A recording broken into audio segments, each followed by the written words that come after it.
For centuries, humanity has navigated its journey using economic maps that point toward a single destination: endless growth. These maps have guided us to incredible feats of innovation and productivity, yet they have also led us astray. We now find ourselves in a perilous landscape marked by deep inequalities that leave billions of people behind and an ecological crisis that threatens the very stability of our planetary home. It is clear that our old compass is broken. We urgently need a new one, a new economic vision that is fit for the challenges and aspirations of the 21st century. It is time to think differently about what an economy is actually for. This new vision starts with a simple yet profound goal: to create an economy that allows every person to thrive while ensuring we protect and regenerate the living world we all depend upon. Imagine a world where no one falls short on the essentials of life, from food and housing to healthcare and political voice. At the same time, imagine we achieve this without overshooting the planetary boundaries that protect Earth's life-supporting systems, such as a stable climate, fertile soils, and resilient biodiversity. This is not a utopian dream, it is a necessary ambition. It provides us with a new compass for human progress, one that is guided by social justice and ecological integrity. The shape of this goal can be visualized as a donut. The inner ring of the donut represents the social foundation, the minimum standard of living that everyone has a right to. The outer ring represents the ecological ceiling, the planetary boundaries we must not cross.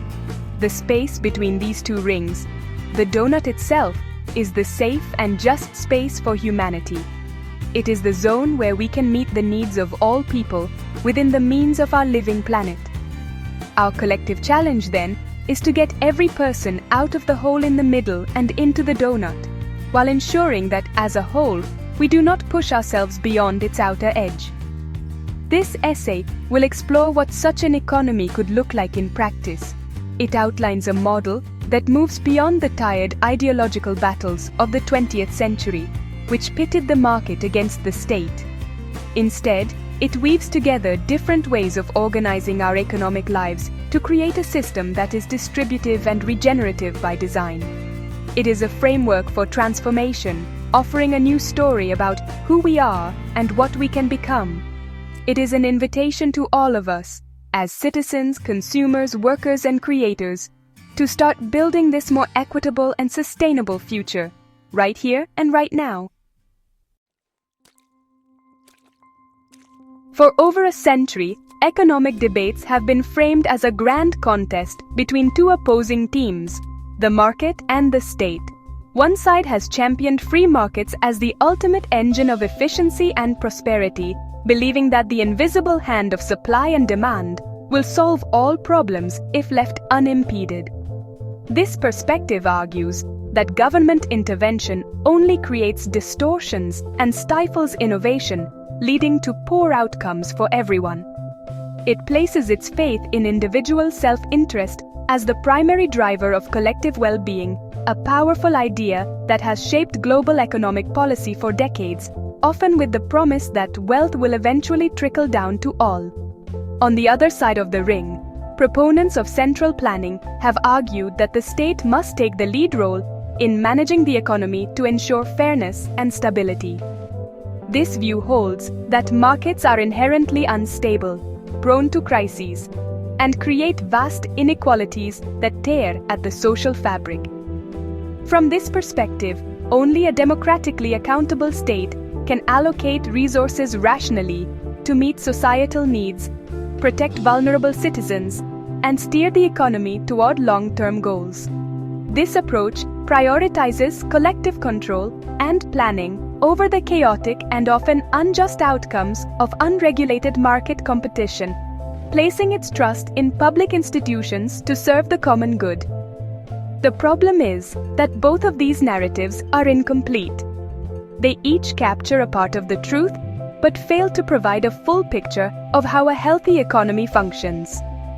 Relying solely on the market has led us to soaring inequality and a planet pushed to its breaking point as anything that cannot be priced like clean air or a stable community, is often ignored or exploited. On the other hand, relying solely on the state has in some historical instances led to inefficiency, a lack of dynamism, and the suppression of individual freedoms. The endless ideological battle between these two poles has become a distraction, preventing us from seeing the wider set of tools we have at our disposal. To build an economy that serves people and the planet, we must move beyond this outdated dichotomy. We need to recognize that both the market and the state are powerful institutions that can be designed to serve our goals, but they are not the only players on the field. A thriving economy also depends on two other crucial sectors: the household, where we raise our children and care for our loved ones, and the commons, where communities self-organize to manage shared resources. By acknowledging all four of these essential parts of the economy, we can begin to design a much richer, more resilient, and more balanced system for the 21st century. Mainstream economics for a long time has been built upon a very narrow and unflattering portrait of humanity. It presented us as rational economic man, a solitary, calculating, and insatiably greedy individual who acts only to maximize his personal gain. This fictional character has dominated economic textbooks and policy models, leading to the assumption that the only way to motivate people is through financial incentives or the threat of competition. The policies that arise from this worldview tend to focus on unleashing self-interest, believing that this will somehow, magically, lead to the best outcomes for society. But this simplistic model ignores the richest parts of who we are. In reality, we are far more complex and interesting than this caricature suggests. We are the most social mammals on the planet. Our first instinct is often to cooperate, not to compete. We are deeply motivated by reciprocity, fairness, and a sense of belonging to a community. We care about our reputation and the respect of our peers. Think about the unpaid work of caring for a child or an elderly parent, the volunteer who cleans up a local park, or the scientist who shares a breakthrough discovery for the benefit of all. These actions are not driven by a desire for financial profit. They are driven by love, duty, and a commitment to the common good. An economy designed for the 21st century must be built on this more realistic understanding of human nature. It must recognize that our social values, like empathy, fairness, and our desire to connect with others, are not bugs in the system but features that can be harnessed for collective benefit. Instead of designing institutions that appeal only to our selfish side, we can create systems that nurture our cooperative spirit. This means fostering collaboration in our workplaces, encouraging community engagement, and building a culture of trust and mutual respect. When we design for the social, cooperative human, we unlock a powerful source of motivation and innovation. This shift in perspective has profound implications. It means valuing the foundational work that happens in households, the daily tasks of cooking, cleaning, and caring that create the healthy, educated citizens and workers upon which the market economy depends. It means recognizing and protecting the commons, where communities create and manage value together. And it means designing businesses and markets in ways that align with our social values, rather than undermining them. By embracing our full cooperative humanity, we can build an economy that is not only more effective, but also far more humane. To build an economy that meets the needs of all within the means of the planet, we cannot rely on a single mechanism.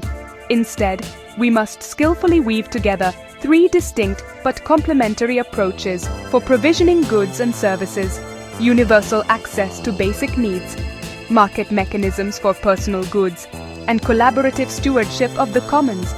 This pluralistic approach allows us to use the right tool for the right job, creating a system that is both equitable and efficient. It moves us beyond a one-size-fits-all ideology and toward a more pragmatic and adaptive economic framework that can genuinely serve human and planetary well-being. First, the system ensures universal access to life's essentials. These are the fundamental goods and services that form the social foundation of a thriving society, such as nutritious food, clean water, safe housing, healthcare, education, and access to energy and information networks. Leaving these to the whims of the market can create devastating inequalities, where the wealthy can afford the best, while the poor are left with nothing. Instead, these essentials are treated as a right and are provisioned through public services or other non-market mechanisms to ensure that every single person has what they need to live a life of dignity and opportunity, regardless of their ability to pay. Second, for goods and services beyond the essentials, markets play a vital and creative role. This is the realm of personal choice and preference, from the clothes we wear and the food we enjoy to the books we read and the holidays we take. Well-regulated markets can be incredibly effective at responding to diverse consumer desires, driving innovation, and allocating resources efficiently for these kinds of goods. The key is that these markets operate within strong social and ecological boundaries. They are not free to exploit people or pollute the planet. They are guided by regulations, taxes, and incentives that ensure they serve the common good while providing a space for enterprise and creativity.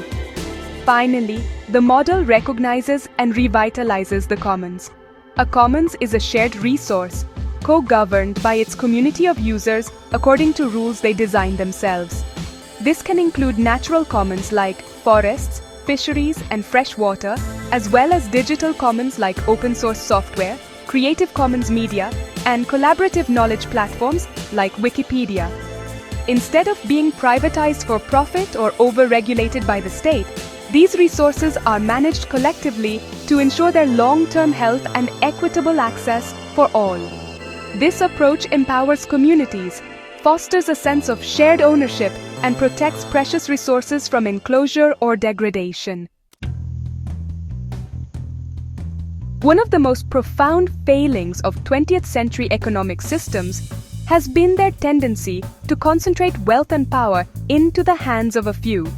Whether through the accumulation of capital in market economies or the concentration of authority in state-run economies, the result has often been vast inequality. This is not an accident. It is a result of the system's design. An economy that hopes to bring all of humanity into the safe and just space of the donut cannot simply hope to redistribute income after the fact through taxes and transfers. It must be distributive by design, embedding principles of equity directly into its core structures. This means pre-distributing wealth and opportunity before the market even begins its work. A key way to do this is by democratizing the ownership of wealth. Instead of wealth being held by a distant and small elite, it can be spread much more widely. This includes promoting diverse forms of enterprise ownership, such as employee-owned cooperatives where workers share in the profits and have a say in the company's direction. It also involves supporting community-owned energy grids, land trusts that ensure affordable housing for generations, and financial institutions like credit unions that are accountable to their members, not to faraway shareholders. This creates a more level playing field from the start. Beyond ownership, a distributive design also rethinks how power is exercised in the economy. This involves moving away from top-down, hierarchical decision-making and toward more participatory and polycentric governance models. In this system, workers have a meaningful voice in their workplaces. Communities have a say in the local planning decisions that affect their lives, and citizens are actively engaged in shaping national economic priorities. It involves bringing diverse stakeholders, including unions, community groups, environmental organizations, and business associations, to the table to negotiate solutions together. This distribution of power ensures that no single group can dominate the agenda. Ultimately, a distributive design aims to transform the dynamics that fuel inequality. It challenges the idea that some people's contributions are inherently more valuable than others. It ensures that the value created by a society is shared more equitably among all those who help to create it. From the care worker in the household, to the engineer in the factory, to the community managing a local forest. By weaving fairness into the fabric of our economic institutions, we can create a system where prosperity is not a privilege for the few, but a possibility for everyone, fostering a society that is more cohesive, stable, and just. For the past 2 centuries, our industrial economies have been built on a degenerative, linear model. We take Earth's materials, make them into products, and then throw them away as waste. This take-make-use-lose system has treated the living world as an infinite source of inputs and an infinite sink for our pollution. The consequences of this design are now clear climate breakdown, mass extinction of species, and degraded ecosystems worldwide. We have fundamentally misunderstood our place in the world. We are not separate from nature. We are a part of it. An economy fit for our future must therefore be regenerative by design. A regenerative economy works with and within the cycles of the living world. It aims to mimic natural ecosystems, which operate in closed loops, where waste from one process becomes food for another. This means transitioning from a linear to a circular economy. In practice, this involves designing products that can be repaired, reused, remanufactured, and, as a last resort, recycled back into new materials. It means businesses shift their models from selling products to providing services. For example, a company might lease lighting services instead of selling light bulbs, retaining ownership and responsibility for the materials throughout their life cycle. This principle extends to all sectors of the economy. In agriculture, it means moving away from industrial monocultures that degrade soil and pollute water, and toward regenerative farming practices like agroecology and permaculture.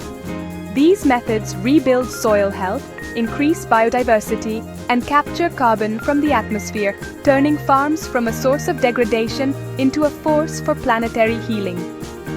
In architecture and urban planning, it means designing buildings that function like trees, producing their own energy, cleaning the air, and recycling water, and cities that are rich with green spaces, wildlife corridors, and local food systems.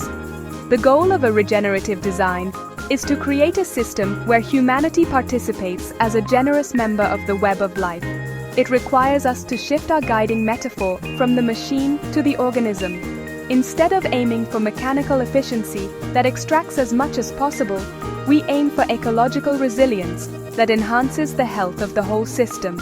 This means harnessing renewable energy like solar and wind, protecting and restoring biodiversity, and ensuring that our economic activities actively replenish the natural resources we depend upon. By doing so, we create an economy that can thrive in the long term because it helps to heal the planet that is our home.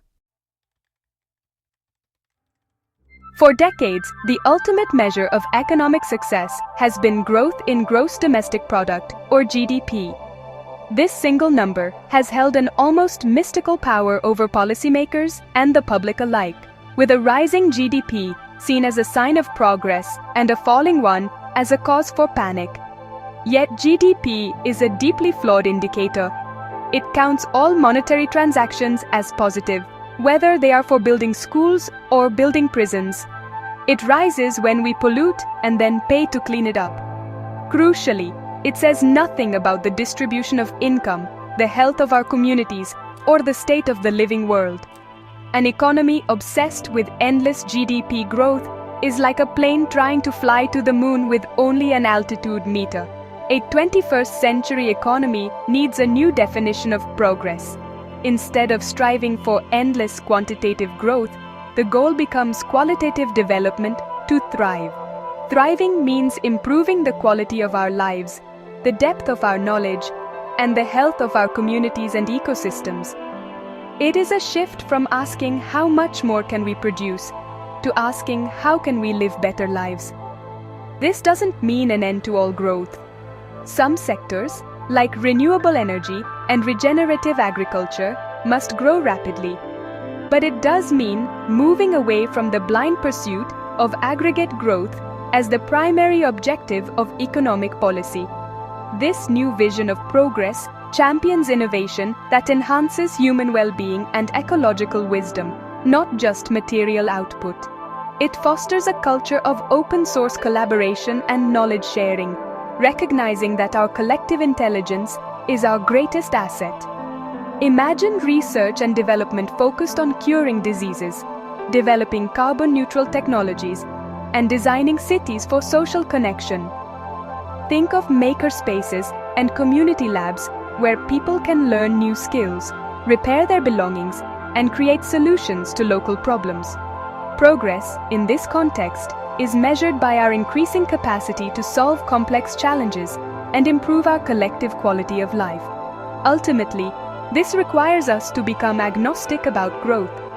Instead of being addicted to it, we can design an economy that enables us to thrive whether or not GDP is going up, down, or holding steady. This is a profound shift in mindset.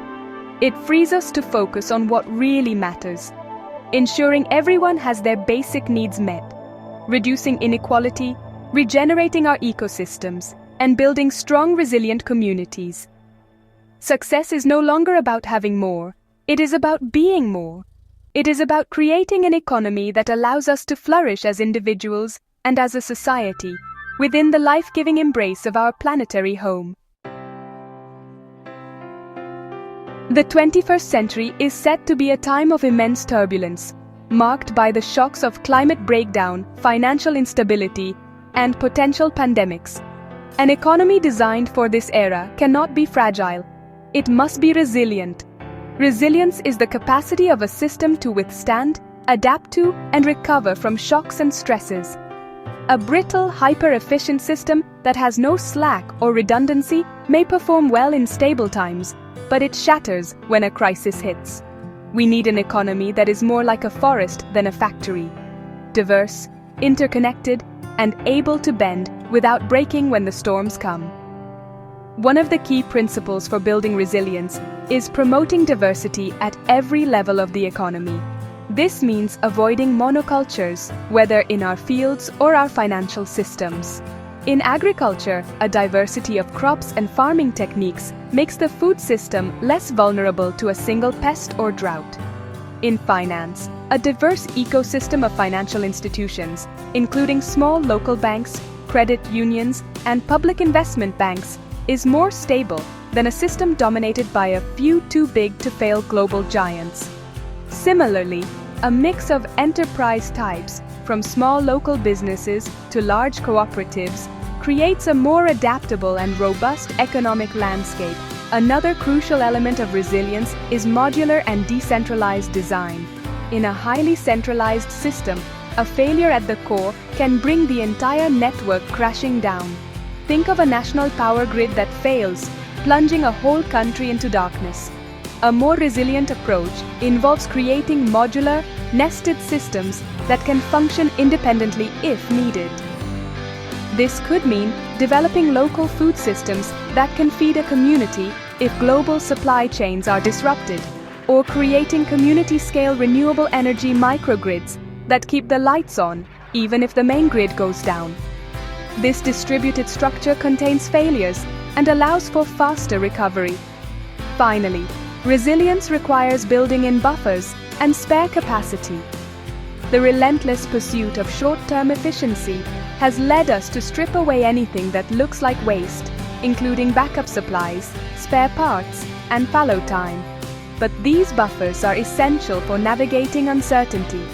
A resilient healthcare system has spare hospital beds for a pandemic. A resilient society invests in social safety nets that support people during economic downturns. It means embracing a degree of planned redundancy, recognizing that it is not a cost, but a vital insurance policy against a volatile future. By designing for resilience, we give ourselves the capacity to navigate the turbulent century ahead with grace and fortitude. We stand at a unique moment in history, a crossroads where the paths of the past no longer lead to a viable future. The economic models we inherited from the 20th century with their narrow focus on endless growth and their flawed assumptions about human nature, have brought us to a precipice of social and ecological collapse. But despair is not an option. Instead, this moment presents an unprecedented opportunity for transformation, a chance to consciously redesign our economies to serve a far grander purpose, meeting the needs of all people within the means of our living, life-giving planet. The model outlined here, the donut, is not a rigid blueprint, but a compass for this journey. It offers a new vision of prosperity, one that is not measured by money, but by human and planetary well-being. It calls on us to be both more creative and more humble, to weave together the strengths of the market, the state, the household, and the commons, to build an economy that is distributive and regenerative by its very design, and to embrace a more holistic understanding of progress. It is a framework that invites participation from everyone, everywhere, to begin building this better world in the places they live and work. This transformation is already beginning. It is visible in the cities that are redesigning themselves to be circular and socially just. It is alive in the businesses that are rewriting their purpose to be of service to society and the environment. It is growing in the communities that are reclaiming their local commons and strengthening their resilience. And it is being championed by a new generation of economists, policymakers, and citizens who are daring to think differently and demand a future that is not just possible, but essential for our collective survival and flourishing. The journey ahead will not be easy. It requires challenging deeply entrenched ideologies, confronting powerful vested interests, and learning to collaborate in new and profound ways. It demands courage, creativity, and a great deal of experimentation. But the goal is clear: to create an economy that allows us to live in balance with each other and with our planetary home, ensuring a safe and just future for all of humanity. This is the great adventure of our time. Let us embark on it together with open minds and determined hearts to build the fair and thriving world we all know is possible.